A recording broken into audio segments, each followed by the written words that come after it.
I was well aware of the fact that I had, 2 years ago last month, I had fallen twice on the ice. I was out in my Thank You Canada tour. Nobody was around to help me. I just felt terribly weak. And I came back and went to the GP here in Milton, Ontario. And Dr. Chung sent me to a hospital in Hamilton. I had no idea. I hadn't been up on the Hamilton Mountain at the hospital since I was a pastor there at Bethel back in the late 60s and early 70s. And at that time, it was just a normal hospital. So I drive up to the hospital. The first inkling I had that something was wrong was I saw Juravinsky Cancer Center.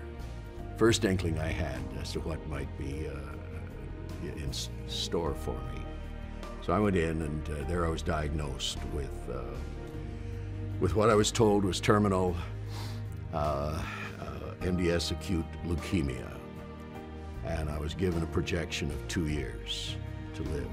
Well, that 2 years was up last month. And the other day I ran from the first floor here at the Crossroads Center up 2 flights and was not even out of breath when I got to the top.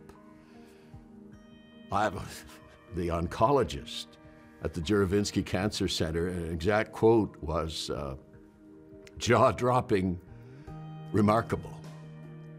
That was the beginning of January. My last appointment with him, he reconfirmed that reaction. Not too sure exactly where I am in my health. I'm 77 years old. The other day, I met Dr. John Hull, our wonderful new global chief executive officer, pastor for 7 years of Canada's most famous missions church, giving more missionaries, more missionary giving than any other church in Canada.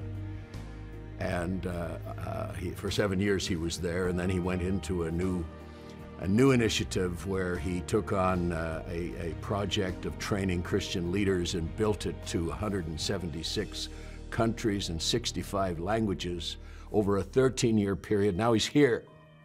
And I know that John has a great vision for the future. And Norma Jean and I want to contribute to that vision for the future.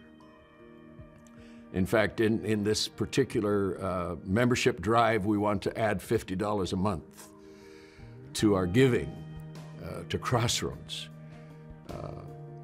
We have to maintain where we are. We have to stand fast. That's a foundational position. But then we have to grow. We have to run. We have to leap. We have to move forward. And so having asked John for a job, now he hasn't answered me yet. At 77, having retired about, 9 years ago maybe, that was kind of a strange request, but that's how I feel.